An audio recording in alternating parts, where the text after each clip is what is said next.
આપણે જ્યારે પણ સ્પેસ વિશે વિચારીએ છીએ તો આપણા મગજમાં શું આવે છે? એકદમ અનંત, શાંત બ્રહ્માંડ, ખરું ને? પણ શું એ ખરેખર એટલું શાંત છે? શું આપણી અંતિમ સરહદ માનવજાતની સૌથી ઊંચી કચરાપેટી બની રહી છે? ચાલો આજે આ સવાલનો જવાબ શોધીએ. આ વાતને એકદમ સરસ રીતે સમજાવી છે મંગળ વૈજ્ઞાનિક ડૉક્ટર અમિતાભ ઘોષે. એ કહે છે કે આખું બ્રહ્માંડ નથી ભરાઈ ગયું, પણ પૃથ્વીની આસપાસની જે અમુક ચોક્કસ ગલીઓ છે, એટલે કે ભ્રમણકક્ષાઓ, જ્યાં આપણા હજારો ઉપગ્રહો ફરે છે, એ ભયંકર રીતે ગીચ બની રહી છે. અને સમસ્યાની જડ ત્યાં જ છે. જી હા, 10 કરોડથી પણ વધારે. અને આ તો ખાલી એક અંદાજો છે હો. જૂના સેટેલાઇટ્સ, રોકેટના તૂટેલા ભાગો, ટક્કરથી બનેલા અસંખ્ય નાના મોટા ટુકડાઓ, આ બધું જ આપણી પૃથ્વીની આસપાસ એક ચક્કર લગાવી રહ્યું છે. આ આંકડો જ બતાવે છે કે સમસ્યા કેટલી ગંભીર છે. તો ચાલો હવે એ સમજીએ કે આપણી માથા પર ફરતો આ અદૃશ્ય ખતરો આખરે છે શું, અને એને આટલું બધું ખતરનાક કેમ ગણવામાં આવે છે. જરાક વિચારો, પૃથ્વી પર રંગનો એક નાનકડો કણ, એની શું વિસાત? કશું જ નહીં. પણ એ જ નાનકડા કણને અવકાશમાં લઈ જઈને કલાકના 50,000 કિલોમીટરની સ્પીડ આપી દો તો એ એક ઘાતક બુલેટ બની જાય છે. બસ આ જ કારણ છે. આ જબરદસ્ત સ્પીડને કારણે અવકાશના કચરાનો નાનામાં નાનો ટુકડો પણ આપણા કિંમતી સેટેલાઇટ્સ કે સ્પેસ સ્ટેશન માટે ભયંકર વિનાશ નોતરી શકે છે. અને આનાથી પણ એક ડરામણું દ્રશ્ય ઊભું થાય છે, જેને વૈજ્ઞાનિકો કેસ્લર સિન્ડ્રોમ કહે છે. સમજો કે એક ટક્કર થાય, એનાથી હજારો નવા ટુકડા બને.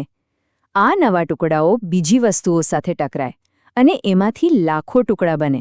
આ એક એવી ખતરનાક ચેઇન રિએક્શન છે જે એકવાર શરૂ થઈ ગઈ તો આપણને કદાચ પેઢીઓ સુધી અવકાશમાં જતા રોકી શકે છે. તો સવાલ એ છે કે આટલી મોટી સમસ્યાનો કોઈ ઉકેલ છે? વેલ, ચાલો જોઈએ કે આપણો દેશ ભારત આ પડકારને પહોંચી વળવા માટે શું કરી રહ્યું છે. ભારતે એક મોટો અને ખૂબ જ મહત્વાકાંક્ષી ટાર્ગેટ સેટ કર્યો છે. 2030 સુધીમાં ઝીરો ડેબ્રી મિશન. એટલે કે ભવિષ્યમાં ભારત જે પણ મિશન લોન્ચ કરશે એ પાછળ કોઈ નવો કચરો નહીં છોડે. આ એક એવી પહેલ છે જે ભારતને સ્પેસમાં સસ્ટેનેબિલિટી એટલે કે ટકાઉપણાના મામલે દુનિયાનો લીડર બનાવી શકે છે. પણ ઝીરો કચરાનો મતલબ શું થાય? એને સમજવા માટે ઇસરોની પ્રોસેસ જોઈએ. જુઓ, જ્યારે સેટેલાઇટને તેની ભ્રમણકક્ષામાં છોડી દેવામાં આવે છે ત્યારે રોકેટનો ઉપરનો ભાગ ત્યાં જ નથી રહી જતો. સૌથી પહેલાં એમાં બચેલું બધું જ ફ્યુઅલ કાઢી નાખવામાં આવે છે. પછી એને જાણી જોઈને પૃથ્વીના વાતાવરણ તરફ પાછો ધકેલવામાં આવે છે. અને વાતાવરણમાં પ્રવેશતાની સાથે જ એ ઘર્ષણથી સળગીને ખાખ થઈ જાય છે. સિમ્પલ. ભ્રમણકક્ષામાં કોઈ મોટો નકામો ભાગ તરતો રહેતો જ નથી. અને વાત ખાલી નવો કચરો ન બનાવવાની નથી. ભારત અત્યારે જે આપણા સેટેલાઇટ્સ છે એને પણ બચાવી રહ્યું છે. જેમ કે પ્રોજેક્ટ નેત્ર. આ એક ટેલિસ્કોપનું નેટવર્ક છે જ્યાં કચરા પર સતત નજર રાખે છે જેથી આપણા સેટેલાઇટ્સને ટક્કરથી બચાવી શકાય. એટલું જ નહીં, નાસા અને યુરોપિયન સ્પેસ એજન્સી જેવી સંસ્થાઓ સાથે મળીને કામ થઈ રહ્યું છે. અને દેશના નવા સ્ટાર્ટઅપ્સને પણ આ દિશામાં કામ કરવા પ્રોત્સાહન આપવામાં આવી રહ્યું છે. પણ આ લડાઈમાં ભારત એકલું નથી. આ એક વૈશ્વિક સમસ્યા છે. તો ચાલો હવે એક નજર કરીએ કે દુનિયાભરમાં આ કચરાને સાફ કરવા માટે કેવી જબરદસ્ત ટેકનોલોજી પર કામ ચાલી રહ્યું છે. પહેલી સ્ટ્રેટેજી છે એક્ટિવ ક્લીનઅપ. આને તમે સ્પેસની સફાઈ કામદાર ટીમ સમજી શકો. આમાં મોટા નકામા સેટેલાઇટ્સને પકડવા માટે રોબોટિક હાથનો ઉપયોગ કરવાની વાત છે.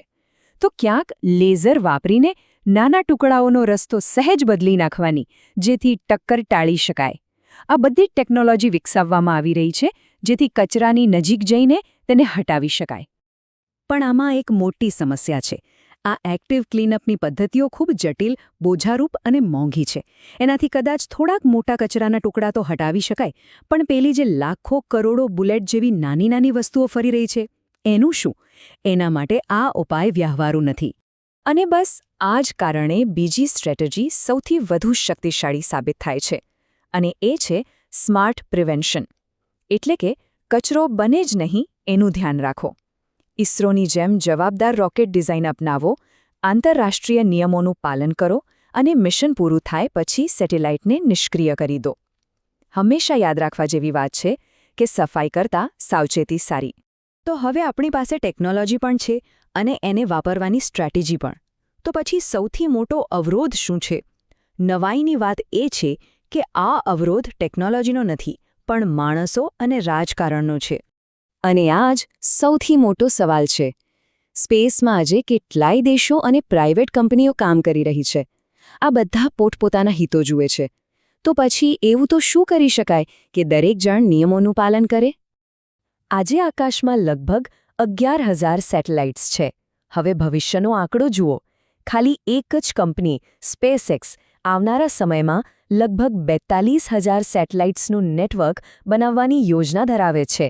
અને બધાને ભેગા કરીએ તો આ આંકડો 1 લાખને પણ પાર કરી શકે છે. વિચારો, આકાશમાં આટલી બધી ભીડ થશે ત્યારે નિયમોનું પાલન કેટલું બધું જરૂરી બની જશે. ઈસરોના ભૂતપૂર્વ વૈજ્ઞાનિક મનીષ પુરોહિતની આ ચેતવણી બધું જ કહી દે છે. જો આપણે સાથે મળીને કામ નહીં કરીએ તો આપણી અંતિમ સીમા આપણી અંતિમ કચરાપેટી બની શકે છે. અને આ આખી વાત આપણને એક મોટા સવાલ પર લાવીને મૂકી દે છે. અવકાશ કોઈ એક દેશ કે કંપનીની માલિકી નથી. એ સમગ્ર માનવજાતનો સહિયારો વારસો છે. તો પડકાર ટેકનોલોજીનો નથી, પડકાર છે સહયોગનો. આપણે સૌ સાથે મળીને આ અમૂલ્ય વારસાને આવનારી પેઢીઓ માટે કેવી રીતે સુરક્ષિત રાખીશું?